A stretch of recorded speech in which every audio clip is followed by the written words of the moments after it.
All right, good afternoon, everybody. I'm Pinellas County Sheriff Bob Gualtieri, and I'm here today with Pinellas County Commissioner Kathleen Peters, Dunedin Mayor Julie Ward-Boljowski, and Dunedin City Commissioner John Torga. And we're here to talk about an issue that is a problem throughout all of Pinellas County.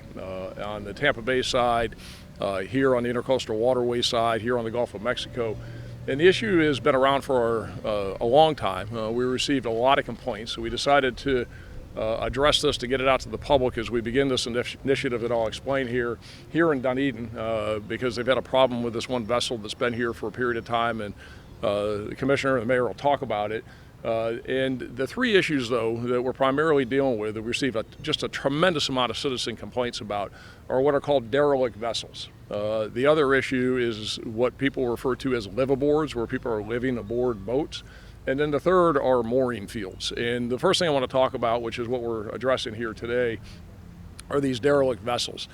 We've identified up and down the Intercoastal Waterway and in Tampa Bay 34 vessels that fit the definition of being derelict. They've just been abandoned irresponsibly by their owners, left there, and some have been sitting out here now for a year and a half. And the greatest concern that we all have about these vessels is that they're a danger to the public, they're a danger to boaters, danger to people that are on personal watercraft, and a danger to swimmers. And besides that, they're also an eyesore. And just have these vessels sitting out there is something that we've been needing to deal with for a while. We now have the right legal framework that we can address it. So as we are required to do, there's a couple of ways to go about this. And what we began now probably about close to a month ago is to establish a hearing process, an administrative hearing process. And once we did that, then we could post a notice on all of these vessels, and we posted it for 21 days. In that 21-day period, the owners can request a hearing. If they don't request a hearing, then we can remove and destroy the vessels. So that 21-day period for the majority of the vessels expired last week. Today, with a contractor that we're using, we're going to begin snatching these derelict vessels out of the water. You can see it here today as they take this one that's behind me out, and they'll load it onto the truck, and they'll be destroyed. And we're going to begin that process today, but take it throughout the week and throughout the county and get as many of these out of the water as we possibly can. Again, it's better for the safety of the boating public, and again, it's an eyesore for the community and to address the citizen concerns that we've had. The second issue I want to talk about is liveaboards. And there are a lot of people that are living on boats up and down, especially the Intercoastal Waterway. And Florida law defines an impermissible, a prohibited liveaboard. So somebody just living on a boat isn't illegal. Is that where it becomes a prohibited liveaboard is if somebody is living on a boat, but it doesn't have any navigable propulsion. So if somebody is on a boat and the boat doesn't have a motor, then that is illegal, that is prohibited, and you can't live on that boat. The problem is, and this is as much talking about today, what we're going to do about the ones that are prohibited is educating the public, hopefully, on what is not prohibited. And people call a lot and talk about that they live on the Intercoastal Waterway and there's 2 or 3 boats behind their house and somebody's living on them. It's legal, and that is something that if people have concern about, it should be addressed through the legislature and through changing the laws. But it doesn't matter what the boat looks like, doesn't matter what color it is, doesn't matter how big it is, doesn't matter how small it is. If somebody's living on it and it can meet a navigable propulsion test that will be administered to them through an investigative process, then there's nothing we can do about it. Now, if the boat doesn't meet that test, and if you have somebody that's got a 30-foot boat and they've got a little 5-horsepower trolling motor that they bought at Walmart or someplace, and they think, oh, I got a motor, so it's got propulsion. Well, that's not the key, is that it has to be navigable propulsion. That means that it has to be able to navigate the waterways with that type of propulsion that it is. So you can't just have a mast and say, oh, well, I got a mast. No, it's got to have a sail, and you actually be able to navigate the waters with it. And if people are violating that, then we're going to get through a very intensive process that we're going to use, and through a dedicated effort here is that we're going to be administering these tests to these vessels. And if they pass, fine. But if they don't, then we're going to start citing people. And there's a process that we can go by there as well where we can eventually get those boats moved on. So that's in dealing with the liveaboards.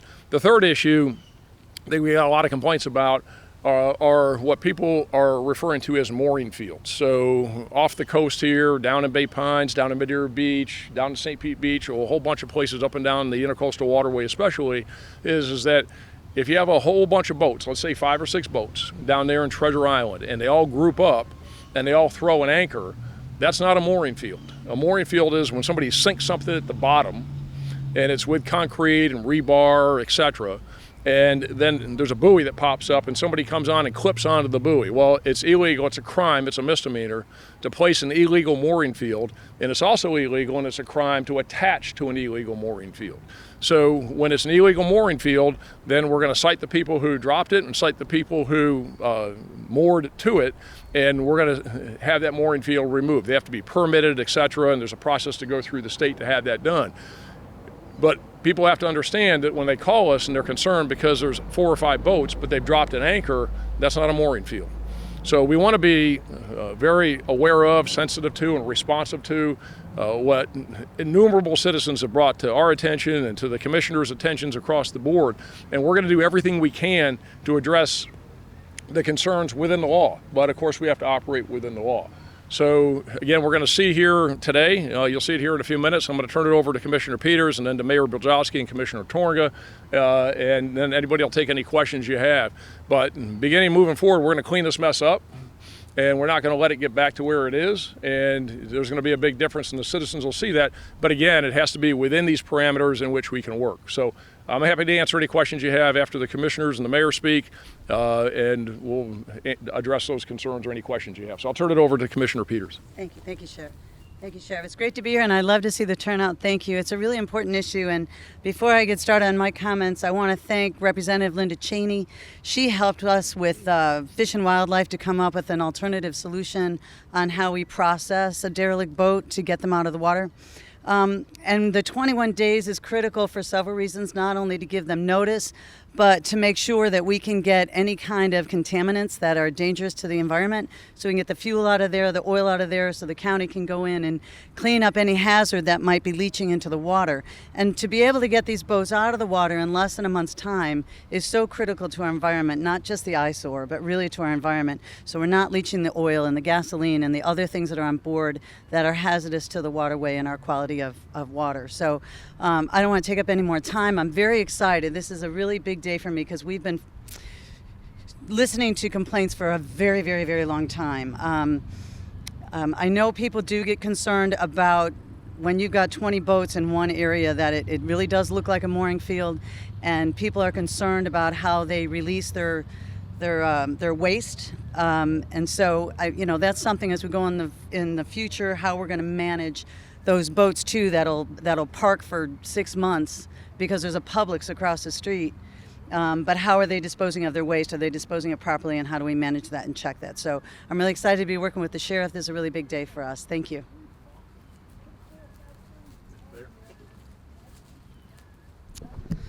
Thank you guys for coming out today. We are equally as excited. You can ask any Dunedin resident that this boat's been out here for probably 1.5 to 2 years. We get regular emails and phone calls about it. I'm so excited that both Commissioner Peters and Sheriff Galtieri took the time to try to find a new process to move these things more quickly, because residents generally don't understand why it has to sit there for 1.5 years. But here's an interesting way to look at it. For us, the intercoastal is a roadway.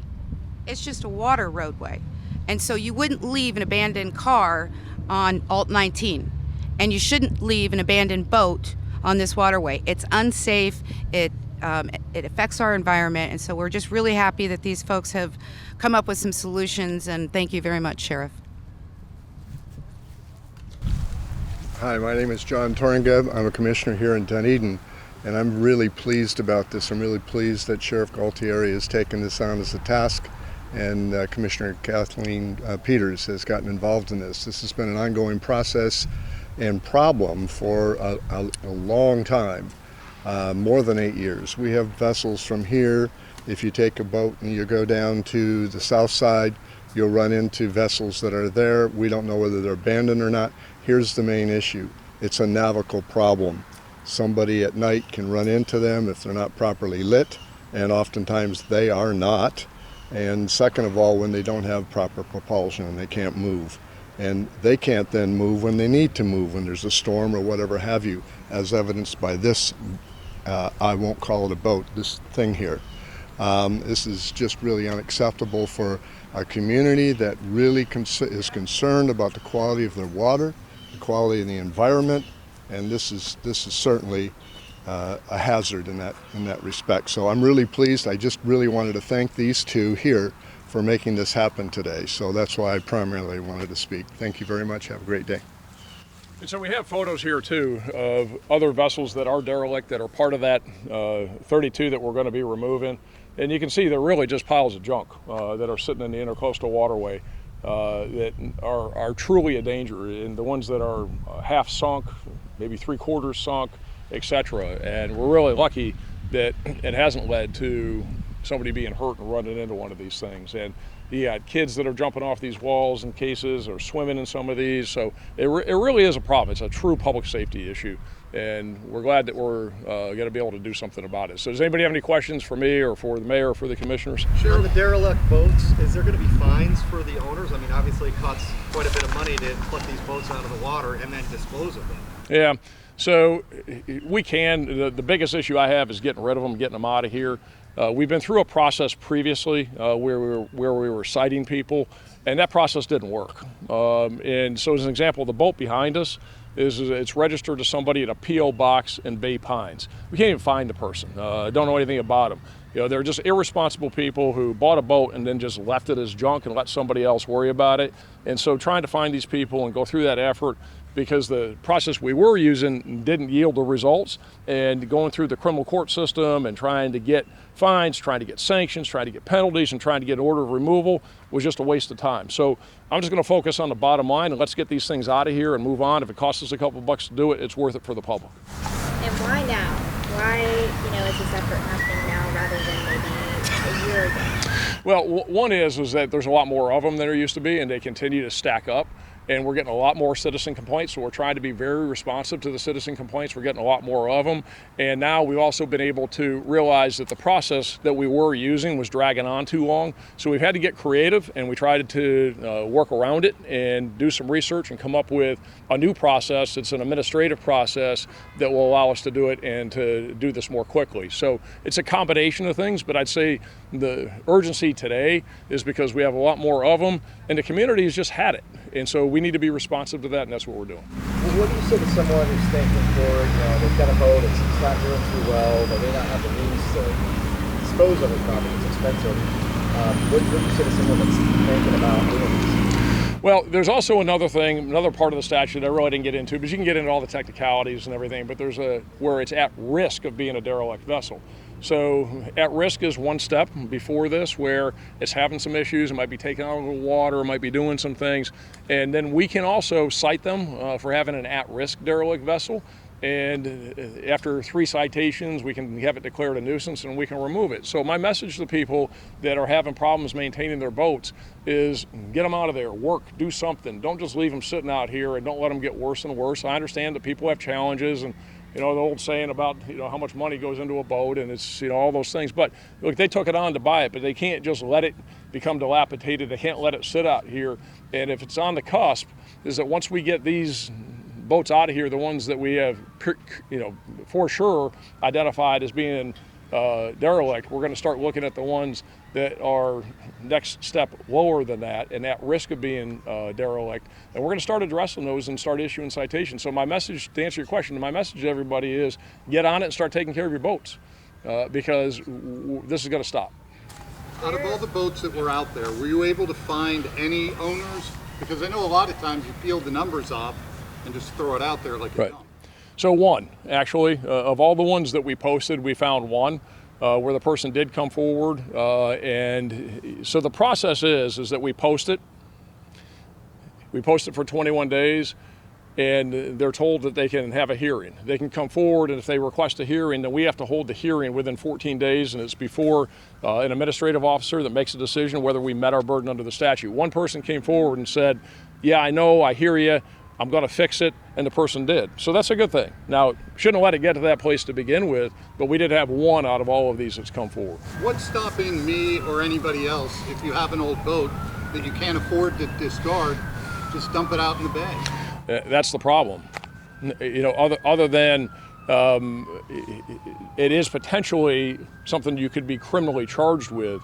But again, that process is taking so long. The courts are backlogged with COVID backlogs and the courts being shut down, all of the other things that are going on in the criminal justice system. You know what's stopping you from it is, one, you shouldn't do it. It's illegal.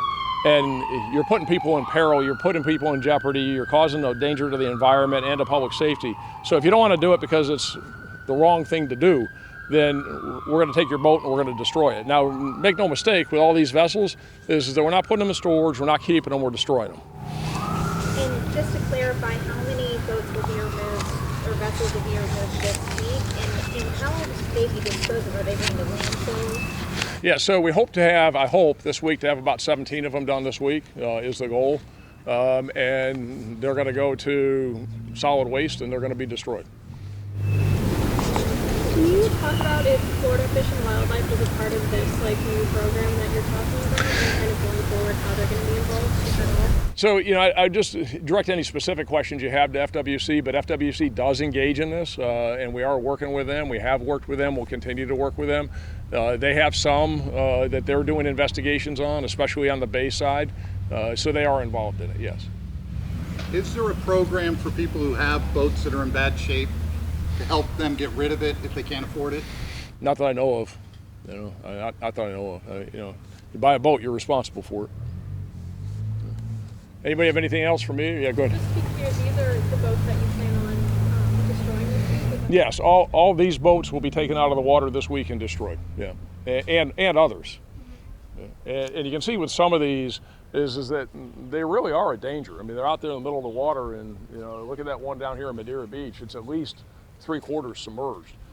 Somebody passing by that, and it's in the middle of the waterway at night. So, no, all of these are going to be priority boats that we're going to get out of the water. You said there's a total of 38? 32 total that are at some stage in the process. But we have about 17 that we've identified this week that we should be able to get out this week alone, and the rest are again in some stage in the overall process. And then we're also going to be working on, like I said, those are the priority ones that are definitely derelict. And then we have the others that are sitting out there that are at risk of being derelict. And that's going to be kind of the second tier of this, but not in the too distant future. So anybody that's got a boat that is on the verge, you're having problems with, having issues with, move it on and get it out of here or fix it, because we're going to take action against it. And anybody that's on these illegal liveaboards out there where they're living on the boat, but it doesn't have adequate navigable propulsion. It doesn't mean that you got some, you go over to Walmart, you buy some 5-horsepower motor and you hold it up and say, oh, look, you can't touch me. Yeah, we can and we will. So if you don't get on the right side of it, then we're going to start issuing citations for that. My last question, who's paying for that for? So we're using general fund money to do it through a company that we're contracting with here, Divecom, and they charge per foot on the boat. So to give you a 25-foot boat to remove it out of here is costing us about $5,000. But it's worth every penny of it. You think about the public safety issue, the environmental issue, all of the concerns that people have, it's worth every penny of it to get rid of it. Okay?